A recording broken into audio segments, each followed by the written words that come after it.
Good afternoon, and thank you for joining me here today. My name is Jody Hammer, and I'm thrilled to be with you here today talking about the concept of sleuthing to find your networking opportunities. I work as the career services specialist with the National Peace Corps Association. And in that role, I have the privilege of working with returned Peace Corps volunteers like you, both those who are just recently evacuated. Well, not so recently now, right? What, 7 months ago already, 6 or 7 months ago, and the RPCBs who've been back for some time and do a variety of webinars like this. So we're really excited to be here today with you. And I'm excited to really talk about this topic because I think it is a very important topic, especially in today's day and age where, things networking has changed a lot. And certainly COVID has had a lot of impacts on your traditional kinds of networking. So I'm going to be actually talking a little bit about the traditional forms and then more about the sleuthing, kind of what are the ways that you can do a lot of research on your own and find those most important, most relevant types of people who hopefully will become connections, for you that you can contact, reach out to, and spread your network. So I'm very excited to be here with you. I'm actually going to see if you can see me here today. I'm going to put my camera on. I apologize. My camera has not been working and it looks like it's still having issues. So that's fine. Just wanted to try it in case. So let's go ahead and get started. So let's talk a little bit about the reality of today's market. How do people really hear about the jobs that they're getting hired for, right? And there's a variety of ways, and it definitely, in the quote unquote old days, once upon a time, positions were posted in the newspaper, if anyone remembers those days, right? Certainly those days are largely gone. Not that there aren't some things that will appear in certain periodicals and such, but by and large, in terms of advertising, the formal advertising for jobs is done via the internet, right? Online. They might have a job. There are many online jobs boards, Indeed, Idealist, Monster, lots of different job boards, and some that are specific to your area. Some are better for certain kinds of industries, right? But you certainly don't want to depend exclusively on those. And these statistics here are exactly why, right? If you are relying only on posted jobs, you are missing out on a huge percentage of opportunities that never even get posted formally online. I did another webinar recently on the hidden job market and tapping into that. And we talked about the iceberg effect, right? And how, there's very few, of the jobs, only a small percentage are in that part of the iceberg that actually protrudes from from the water, right? The vast majority are underwater in what we call the invisible job market. So applicants today oftentimes are hearing about them, and this is as per a study that was done, a survey that was done by JobVite in 2019, so it's fairly recent. 50% of the applicants, right, of the people, heard about the job from a friend.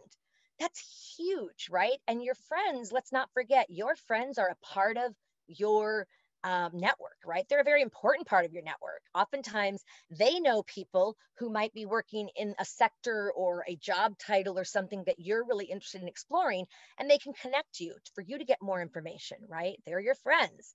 So don't overlook those kinds of. We'll talk a little bit more about that in a little bit as well. But 50% from a friend. 30% heard about it through professional networks, right? So what do we mean by professional networks, right? That could be organizations, HR, has I think it's SHRM or whatever, Society for Human Resources Management. And a lot of professionals in that industry belong and they get caught up on what's happening, the latest. They keep abreast of the latest trends and issues in the area of whatever their sector, right? So it could be through any kind of those groups, which could be online, type of groups, LinkedIn, Facebook kind of groups, and again we'll talk about those in a little bit as well.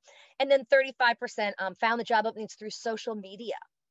So social media could be, right, it could be LinkedIn. LinkedIn's a huge, right, source of, jobs, but also connecting and linking. But they have a lot of jobs that are posted there as well. You can actually make your resume searchable if you're doing a job search, and get alerted of many kinds of jobs that are coming up as well. So that really is the reality, and of how people find out about their jobs. Okay. And so I want to spend a moment talking about, in defining networking and then redefining networking, because I always find there's definitely people define networking differently, right? And people who generally hate networking are the ones who, like, they have issues with networking, because they think it's just, oh, it's just, I want to get a job, based on who I know, or it's based on what I know, not who I know, right? They feel like somehow if they get a job through networking, it means they're not really getting it because they deserve it. Well, I can guarantee you, you're going to deserve that job if you get it, generally, right? Most often, right? You would definitely deserve that job, but you may never even hear about that job before, without somehow connecting and hearing about it from somebody who's in that inner circle, for a position, for example. So, it's not the slimy, the stereotypical, oh gosh, networking is disgusting. People just, they're just wanting to give their business cards to everyone. And they're just, it's all about me, me, me, me, me. And, that's not networking, or I should say that's networking done very incorrectly. So networking done correctly is more about connecting, right? And developing connections, not contacts, right? People talk a lot about networking contacts and how, that's important, we need networking contacts, and that's fine. But hopefully my goal for folks when I'm talking to them is to move that contact and change them into a connection. Contact is more of a one-off, right? You go to somebody, you might be, and you approach it more of that, oh, what do you know? What can I learn from you? I'm doing a job search. I need a job. You could be helpful in this way. Thank you for taking the time to meet with me. It's all about you getting what you want, right? Which is a job, right? It's normal. You want the job, all of that. But a connection is more of developing that mutually beneficial relationship that can be more of an ongoing relationship and two-way. It's not just a one-way where they're giving you assistance, they're helping you with XYZ by giving you insight into the, industry or whatever, right? It's ideally, like I said, a mutually beneficial. So when you develop a connection, you can be giving them assistance in some way as well. Sure, it may not be job search assistance. They maybe are very happy and very, content in their job, but who knows, it could be on a topic that's completely different than anything, more on a personal level, right? Maybe you learn that they're really, passionate about, I don't know, if monitoring and evaluation or something on the side, building something in their, shed in their yard, whatever it is. And you come across something in the future that reminds you of them, or you research and you find something that reminds you of them, and you could certainly reach out to them again afterwards and say, hey, I just came across this great resource on, M&E and the newest trends. Thought you might like it. It reminded me of our conversation. Thanks again for chatting with me about your own experience. I so appreciate it. And thanks especially for keeping me in mind, for future opportunities you might hear of. That's a nice way to kind of get yourself in their radar again. But you're sharing something, so it's more of an equal type of, right? And then after that, I also do want to say you have the informal and the formal network, right? So your informal network is more what I was talking about, kind of, your family, right? Your friends, more informal, right? But they are part of your network, and they can be a very important part of your network. So you want to definitely make sure that you let your inner circle know when you're maybe thinking about a job change, or if you're thinking about a career change, or maybe you're thinking of going back to grad school and you'd love to talk to somebody who got their MPH and whatever. So letting folks know that, and even just letting them know to let them know if it's not a huge secret. If it is more under the radar that you're doing it, make sure that you ask for their discretion to not put the word out that, you're looking for whatever, because you don't want your job, your employer to necessarily know before you maybe are looking to leave and go to grad school. You want to give them a professional notice, but you don't necessarily want to jeopardize your position or their, like the work that you might get from them on, knowing that, you're short term. So that's kind of your informal area. And then you have more of that formal network, right? Which are people that are in the industry that you're in or the industry you're moving into, right? People who, are in the same types of groups that you're in, who share the same interests, the same maybe passions or work types of, who do similar types of things. And that can be really helpful as well. And that's what we oftentimes talk about fostering through LinkedIn, right? And we're not going to spend a lot of time talking about LinkedIn in terms of how to do a people search, put in, past employer, Peace Corps, current employer, whatever organization or industry. You can go back and actually watch my LinkedIn video. There's a webinar, and there's also one by Dr. Rhonda Anstead, my colleague, who it's a great one on using LinkedIn to, find your job and such. And those, again, are all on our linked page that you'll get in your follow-up email. We always send the resources for you. And the first ones, generally, the link to our comprehensive one, the online, where you can see our online playlist. Okay. So are there any questions yet? I want to make sure that, we're taking adequate questions here. If you have any questions, feel free to drop them in the chat box. And Lexi is working behind the scenes. Thank you, Lexi, to go through any of those and make sure that I see them, or if I don't bring them up, that she'll let me know, and we'll certainly address those, because we want to make sure that this is as valuable for you as possible and that it meets your needs. So yeah, any questions you have on networking so far, from what I've said, or any other questions that you'd like to drop in there, okay? I don't see any now, so I'm going to go ahead and keep going, but we'll come back to that. This is a slide that I actually copied into this one. I used this slide in one of my other presentations, but I think it's worth putting in here to remind folks, or for those who weren't in that other one, networking is, as we said, very beneficial, right? It definitely is not only about, helping you learn about opportunities for the future, right? Long-term or short-term.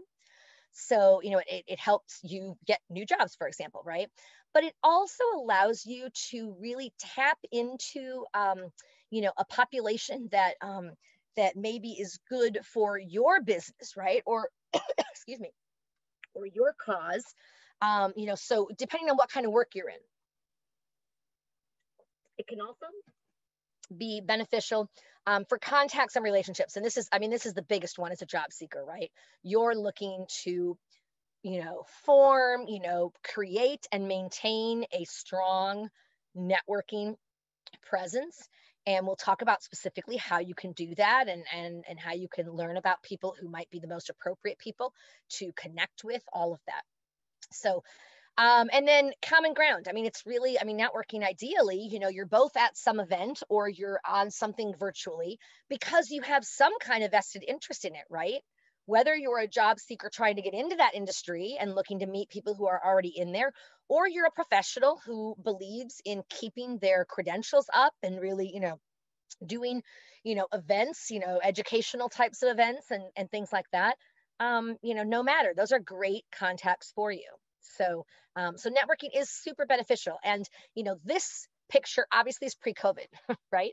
And where you would be going somewhere and actually having a physical in-person networking event. And we know that's just not the norm these days with COVID, but we hope that someday it will end, right? It will. We need to hang in there. And in the meantime, the good thing is you can do a lot of networking online as well, and virtually, thank goodness, because that can really help. So I also put this slide in here. I wanted to include this slide in this presentation as well, because it just shows you kind of the iceberg effect that I was talking about, right? Where, the tip of the iceberg is but a small percentage of the entire iceberg. And so the jobs that are never officially posted are the ones that are underwater, right? Those that are on the jobs boards or on the company's website, or, anywhere where it's in the actual, it's out there. Um, that's the iceberg itself, the part that's the visible job market, right? But the hidden job market is that part that's underneath, that bigger, iceberg portion that's underneath. And really, up to 80%, you hear a lot of different stats, but really, it's a very high percentage, but up to 80% of jobs that are never officially posted, right? Now, with the exception of, for example, federal government, if it's not a special hiring authority like non-competitive eligibility, which exempts them from having to put it on and formally, post it necessarily, there are, they normally have to go through USA Jobs, and so everything's posted and, all of that. But I'm talking more external of the, federal job search there. So oftentimes they're filled through more of that internal hire, right? Maybe there's somebody, I mean, that's the truth of the matter, right? Oftentimes people who are hired for jobs are already in the company and they're getting a promotion because they've proven themselves as a hard worker, as dedicated, as competent. So many companies would prefer to hire from within for that position and then bring someone in for the open position. So that's why I also talk to people about the option of, not only being hired for the exact job that you want to do for the long term, but thinking about looking at the jobs that are maybe a little bit lower labor grade or just level lower responsibility. Just knowing that oftentimes companies want to do that, bring somebody in, have them prove themselves, and then, there's opportunity for advancement, right? So, consider those kinds of things as well as options to get your foot in the door so that you can, be then in that kind of internal market. But also through employee referrals. That's the other area, right?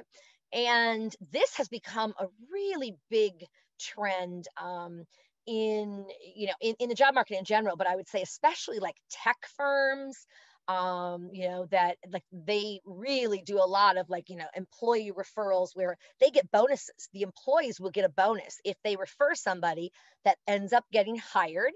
They get $1,000 bonus or whatever, right? Well, that's a pretty nice incentive, right? And for the company, it totally makes sense.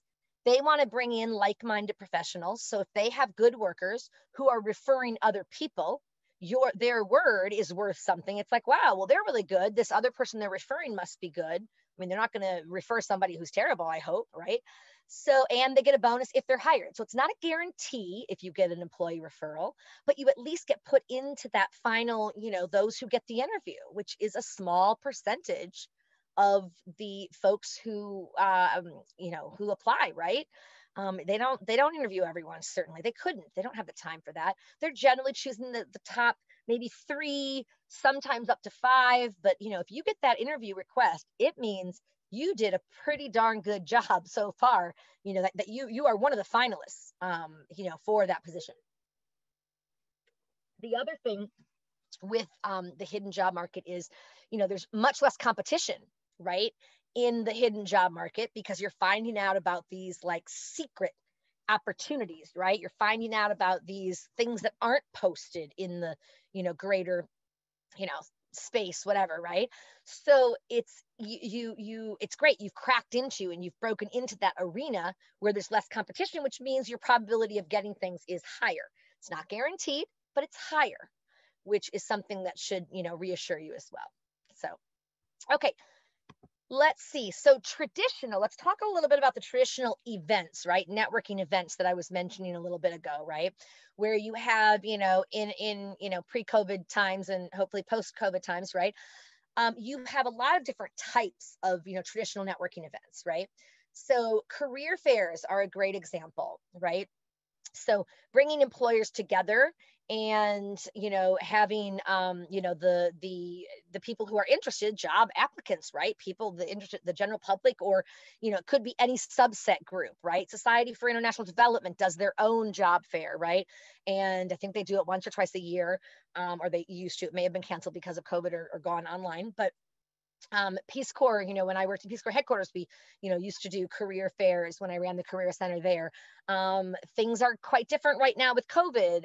We're not doing any in-person. I'm working with my colleagues at NPCA and the Global Reentry Program to see how we might be able to do a virtual type of career fair, given everybody's kind of stuck at home and not able to come to those. So we'll keep you abreast as hopefully those talks progress. But that's, there certainly are online ones, and there are online platforms that some companies will use. They tend to be pretty expensive. So a lot of times it's more of the Fortune 500 and some of the bigger companies that might use them. But great. So, and then you can find out sometimes more about career fairs, for if you develop a contact at like an organization, and you're talking to somebody who works there, you've been referred to them by somebody or whatever, or connected on LinkedIn or whatever. One of the questions you might ask them is, what, if any, career fairs does your, organization participate in, so that you can get a sense for which are the ones that are good. Because I'll tell you, there are a lot of career fairs out there, and there is a huge disparity between there's some really great ones, and there's some really poor or more of a waste of your time, in my mind, ones that just wouldn't be as productive, right? Obviously, when you're looking at a career fair, you find out about it, and it's a free career fair or whatever, and so you're excited. One of the things that you really want to do is take a look at who are the employers who are there, right? To know what kinds of employers are there. Are they employers of interest? Are they in, the private sector, retail? Are they, more whatever, nonprofit? You want to get kind of that information, if at all possible, and kind of research. Then look at, you can be a little sleuthing here as well, in terms of, okay, so you find out the career fairs and the organizations that are going to be there. Go onto their website and look at, okay, what are the kinds of jobs that they're, recruiting for at that, right? And, to see, and remember, even if it's an organization that you're interested in, even if the jobs that they're recruiting for, or the jobs they currently have open, I should say, that you would expect they'd be recruiting for when you go to that job fair, are not ones that you necessarily want, but the organizations of a lot of interest to you, consider participating, whether it's in a virtual one or eventually someday in person, right? And instead of, talking about the specific jobs that, they might have, when you get up to the person and you're talking to them, you obviously introduce yourself. Thank you so much for, I'm Jody Hammer. Thank you so much for being here today. It's, great to have so many employers interested in connecting, whatever, something where you're introduced in just a very few sentences about, yourself and your background, right? Your Peace Corps service, or what you're, looking to do. And, and then stating maybe that, they're one of your employers of real interest, based on, your experience with, maybe you did some work in Peace Corps with, their counterpart organization, or their organization, some division, whatever it is. You kind of put out there why you're so interested, and then maybe say, in preparing for this, I did notice online that you currently have openings in XYZ. I'm wondering if by chance, a little bit more about, this particular job set or sector, that's a real passion of mine, and I'm, interested if you, have any opportunities, or maybe, might project any, opening opportunities or whatever, trends. Just have a nice conversation with them, right? A short conversation. Don't take all their time, because you want to be respectful of others that are waiting behind you or in the virtual, waiting room and all of that. But yeah, so great. And somebody, Carol, thank you for letting me know. Society for International Development Conference, yep, was virtual this year. So they had deeply discounted rates, yep, for selected, RPCVs that wanted to go. Yeah, we have a very good relationship with SID, and they do a very good job in the area. So great. Thank you for sharing that, Carol. I appreciate that. Professional conferences, right? This could be on whatever type of topic, right?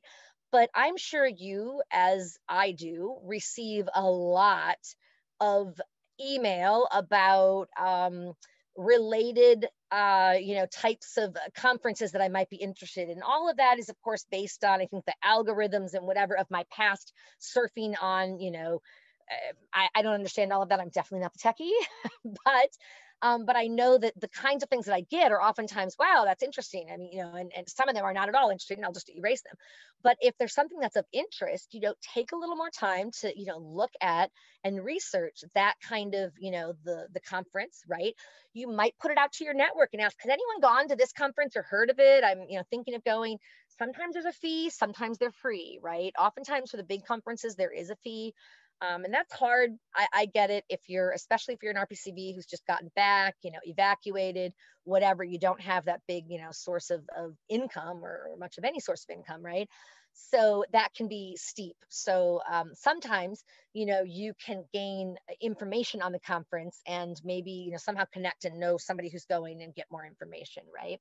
But the other thing that you can do, and this is oftentimes a tip that can be very helpful. If you see a professional conference that you're interested in attending and it's expensive, you don't have the money, you might actually do a little sleuthing, right? And find, who's the contact, who's the, who's putting it together. If there's a name, if there's like a, if sometimes they just have a generic email, but whatever, but reach out to them and just, just describe yourself, I'm a recently returned Peace Corps volunteer, whatever it is, and was very interested in the conference that da, da, da, da, da. However, I'm wondering if you might have, if you might need assistance, you might need volunteers to assist with the event. While I would love to join, I would love to attend as a participant, my financial situation, given my recent Peace Corps service and, unemployed, whatever status, prevents that. But I would love to help and be able to attend part of the conference if possible, or something like that. Oftentimes, they rely on volunteers, and the volunteers get in free. And I'm thinking of big conferences, even like the not Earth Day conference, but I forget what it's called here in DC. They were always, all the big ones that happen at the, the big, downtown and all of that. They always need a ton of volunteers, right? You even get a bonus t-shirt usually out of it. So you have a special t-shirt you get to wear as a volunteer, and you work in some capacity, but they're usually pretty good about letting you go to some of the things as well. Like you maybe work one day and you get to attend the, other day free, or whatever. So think about those creative ways to, finance your, those conferences, because we understand there's not a lot of money. Now, sometimes in the past, I had reached out to a certification course, that I wanted to do, and we didn't have, my small organization, the organization didn't have the money for it. It was a pretty expensive training, right? And I reached out and I just, professionally said, I thank the person, thank you so much for, this information. And, we really value your, da, da, da, da, da, for our population. I would love to attend this. Unfortunately, it's not economically feasible for my, organization right now. But if there's any way, that I might be allowed to participate, I would be happy to help, in part as needed, whatever. And they let me into it for free, which was great, because it saved me. I mean, we didn't have the money. It was like, I don't know, I think it was like $1,500 or something. It was a lot. So, so just, you never know. And if you're nice and tactful about it, if they can't do it, fine. Just say, I understand. I just thought I'd check, just in case, thanks so much. And maybe in the future, whatever. So, industry mixers and meetings. Definitely, those are very common ones, right? They might have their like quarterly happy hour, or a lot of times they're mixers, and there's appetizers, and there's, whatever. And it's funny because I always, in my 12 plus years of, working with RPCVs in the DC metro area, and many other areas are like this, I would always say to people, you can pretty much eat your way around town in networking events free. I mean, some of them they'll have charges, but other ones they're totally free, and be pretty well fed while you're, trying to, increase your network and all of that. So there are just so many that are out there that you can learn about in a variety of ways. I mean, and let's face it, I mean, Google's my best friend, right?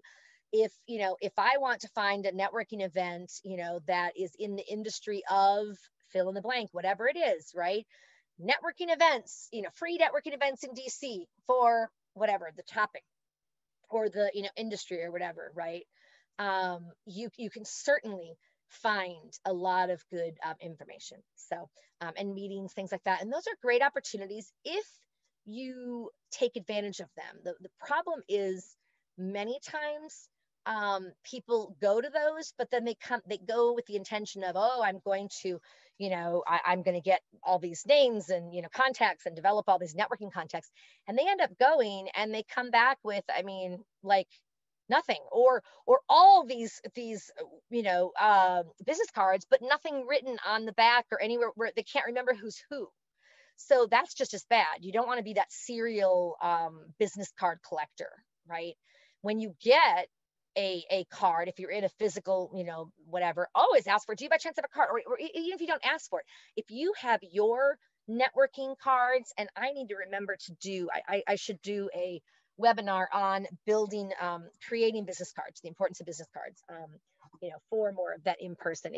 They're important in so many ways. And people will say to me, well, but I don't have a job, so what would my business card say? Well, that's even more important, to have a card, a contact card that has your name. Maybe it's, your MPH or whatever your credential is, right? MBA, whatever. It doesn't have to be a job title. It could be, program manager or whatever your kind of skill set is, right? And then your phone number. Don't put your address, because let's face it, your address is going to change a lot more than your phone number. And don't worry about your phone number being a non-local number either. As long as it's a in the US kind of one, right? You're fine. They don't change that. You don't usually change yours that much. But you just, and there's so many free places that you can get, or you can get, like Vistaprint, for example, is one, is an organization online, vistaprint.com or I think it's .com. And there's like hundreds of templates, and you just choose the template, you put it on, you can preview it, you can have somebody else preview it to kind of, make sure there's no spelling error, any kind of, whatever, that it looks okay. And then you get, like, generally they'll have they'll have offers where it's like free business cards, you only pay shipping, right? And that's where they get you, is if you say you want the 3 to 5 day shipping, you're eager to get them, that's going to cost you $40 or whatever, right? If you say, I'm fine with the week to 2 weeks or whatever it is, the slowest time, that's free, that's less expensive or whatever, great. And in my experience, and I've used them before several times, they have always come much faster than what was promised or said for the regular, the delayed delivery, right? The free or whatever one. So yeah, so just that's a tip about that, but I can maybe do a webinar more on business cards and the art of creating them and what to include, what not to include, all of that. Are there any other, well, actually, let me finish one thought on this. So with the business cards, when you give a business card, it's kind of an unwritten norm that I, as the recipient of your business card, should be returning the favor, or, right? I should be reaching for my own business card to give you. That makes sense, right? But so it's not even that you have to ask for it. It's like, here's my card, whatever. Like, oh, and if they don't, you could say, do you by chance have one? They may or may not. But if they don't, you could certainly write their contact information on the back of yours, even, or one of yours that you keep, right? Make sure, tip on that. Make sure that whatever one you have their contact information on the back of, you slash out your front part so that you don't somehow erroneously give that to another person, because then gone is your contact information for that, and not good. So you can certainly, use business cards or whatever. Instead of, it's a lot more impressive than jotting it down on a napkin. The odds of that actually, sticking. Now, I have heard too, in more recent times, with your cell phone, and that being such a part of the experience now and everything online, that some people will just have them enter their contact information directly into their phone with some kind of little note. But I find that sometimes it can be awkward. It's like, oh, and some people will hand it and say, would you just enter your information here, and then I'll get in touch with you.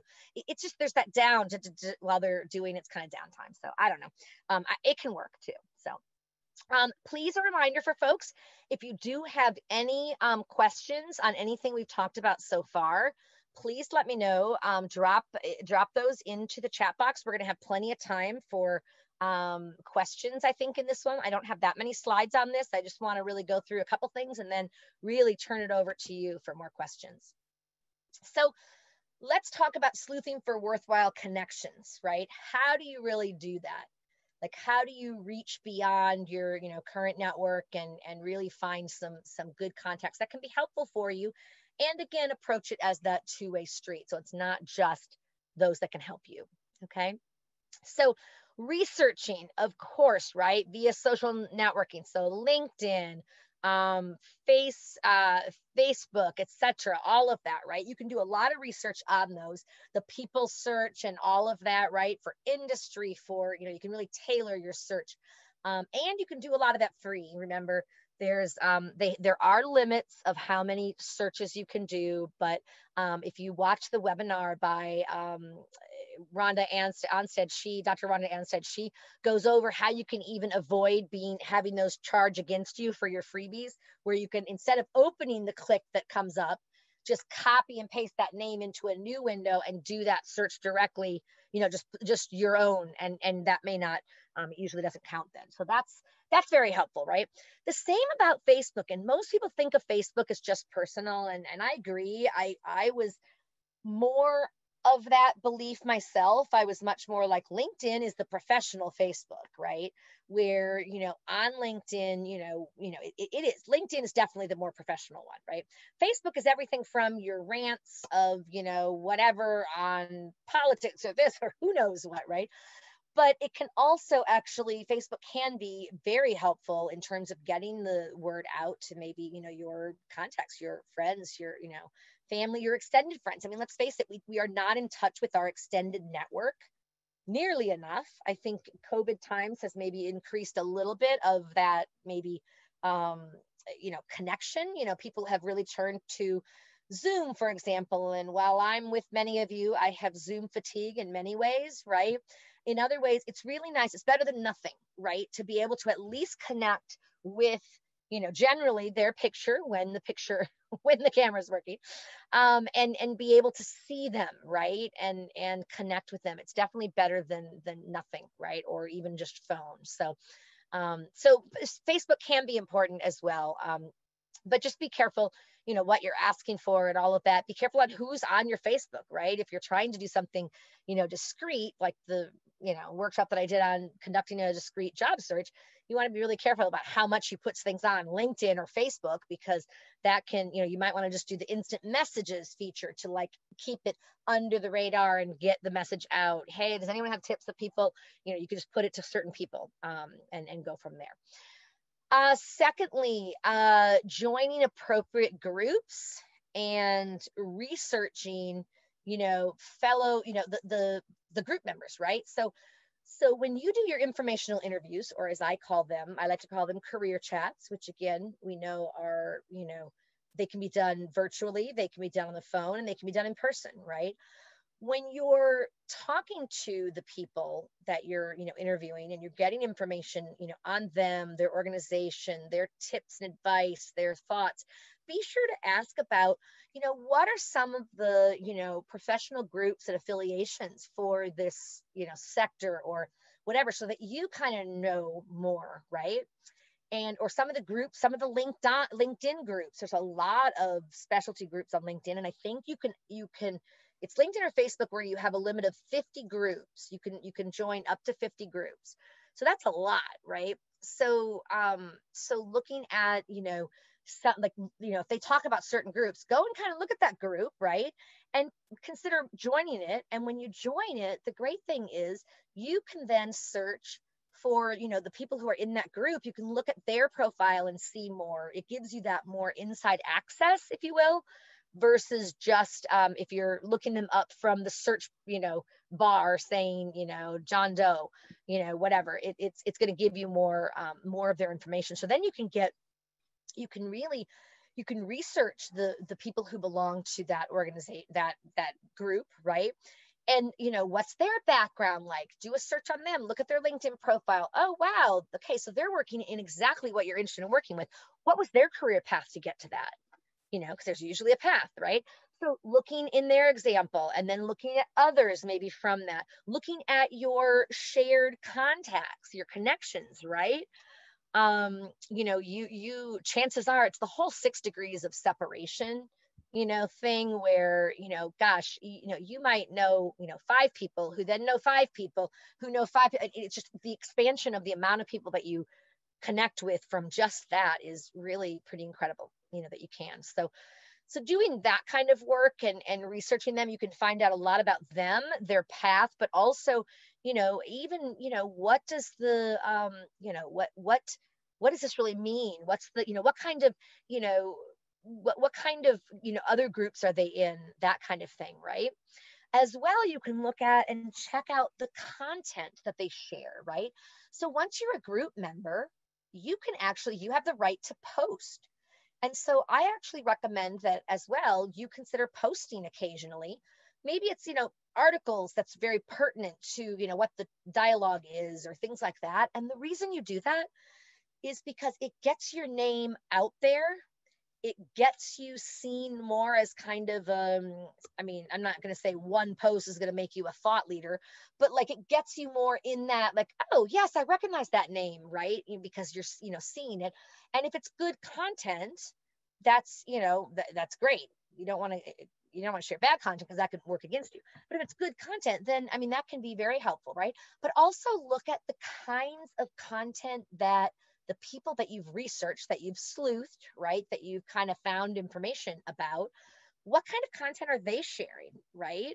Like what, and that's really impressive too, because if you've done your work, let's say you've, joined a group and you research a fellow group member sounds really interesting, their path, you've looked at their path and, just what they've done and the other groups that they're in. It just seems like somebody that would be such a, kindred soul, or somebody like a great, professional contact. You'd love to ask them a little more about their experience, that kind of thing, right? And you see the content that they share. Let's say that you eventually connect with them, you reach out, and you could reach out, you have the right to reach out to them when you're in the same group, right? And you connect and you share that, I would love to, at your convenience, if you might have, time for a quick chat, to hear a little more about your own experience and any tips or advice you might have for someone such as myself, thinking about exploring opportunities in, whatever. So that they could, when you come to that info interview, or as I call it, career chat, virtually or in person or whatever, right, by the phone, one of the things that would be really impressive is for you to say, I was really impressed by the article on da da da da da that you had posted in our, whatever group, the one that you're, both in. And, that reminded me of whatever. I'm like, just referencing, because then they're like, wow, they've taken the time to get to know like about me. They're coming in with like well-researched, intelligent questions instead of the like, so what do you do? So what? I mean, like that's not impressive. You want to come, if you want to talk about what they've done, if you want to hear more, you might say, I'm really impressed by your, having read about your background and researched your background. I'm, it's great. I'm really impressed by the da da da da da da, and I'd love to know a little more about how you determined the blah blah blah, or how you chose the field, whatever, or whatever your smart question is, right? After you kind of set that context of, I've done some research, so I'm not coming to the table empty-handed, right? And they're going to be impressed. It's like, wow, oh shucks, they researched me. They really were interested, right? So that's super, super helpful. And then, searching for job title and locations. It might be a specific job title you're looking for, a specific location. You can certainly do that. And then when those results come up, you're going to have the results sorted into first, their first degree, which is somebody you're actually already connected with. And sometimes it's surprising. Like, wow, I didn't know that they were, wow, you might not know that they're now working in that organization, because let's face it, we can't keep in touch all the time, right? Second degree are really important ones too, because your second degree ones are the ones that somebody who knows them. And you can see, oh, how do I know them? What's the connection, right? And then what you can do oftentimes is go out to that first degree connection of yours that's also a first degree connection of them, and ask for a, hey, I noticed that you're connected with your whatever, with this person. I'm currently, doing a little bit, of research for my own, future job search and such. And as part of that, I'm really looking to just, connect with professionals in the field and hear their stories. wondering if, would you be comfortable connecting me with them? And, if you want that personal connection, right? And oftentimes people are willing to do that. They're generally willing to do that, right? I mean, your RPCV family is your family, right? Like they are willing to help you generally, right? And want to help you, right? And if you reach out to one of them and you don't hear back, please don't assume the worst, that, oh, they didn't care, they just didn't ever reply.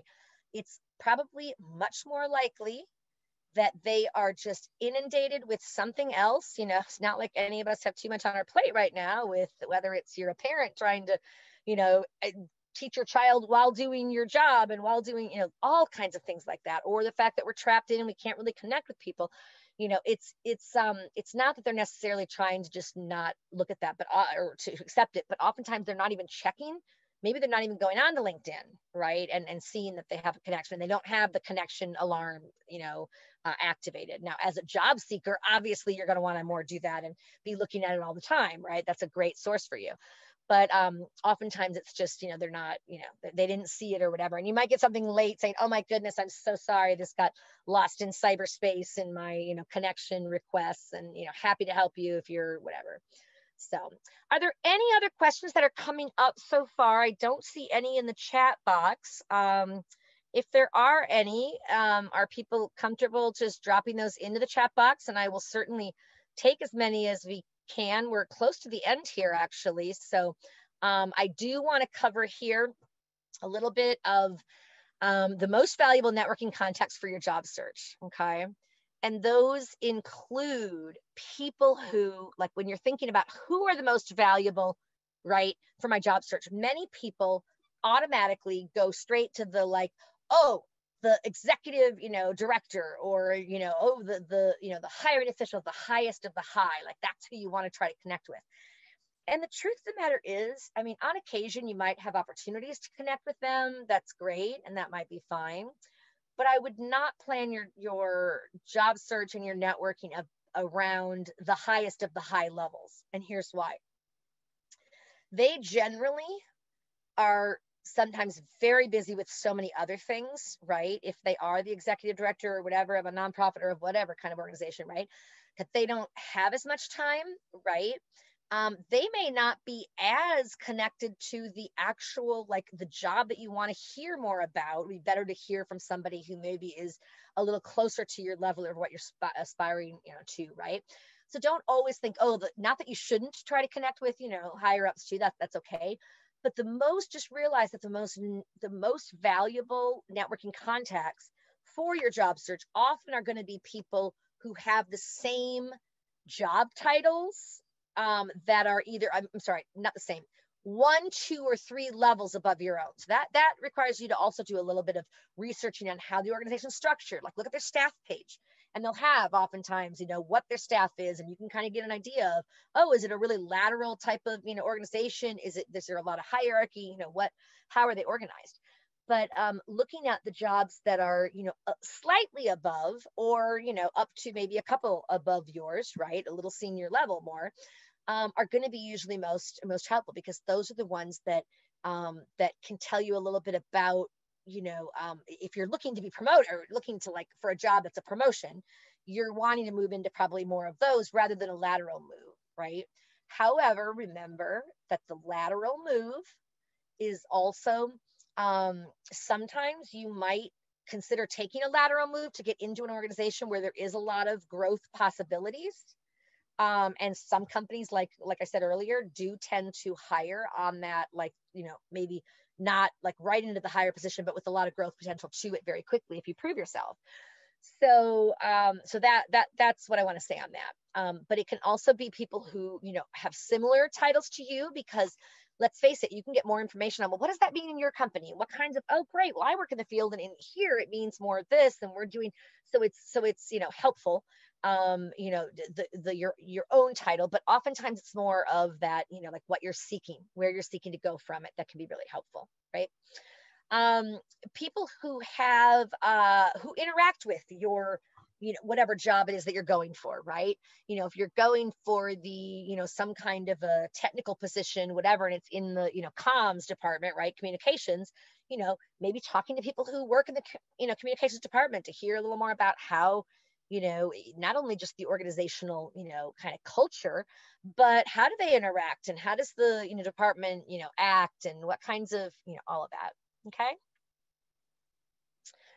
So great. So let's see here. So and then work as corporate recruiters and headhunters. Obviously, those are folks who are your corporate recruiters and headhunters are always looking to connect, right? They're looking to connect with people because in their mind, the more they connect with people, the better candidates they can have coming in and doing what the job is. So they're looking always looking to try to connect with folks. So you'll have a good, and they're the ones that are oftentimes at the career fairs when we had the in-person career fairs. Okay, great.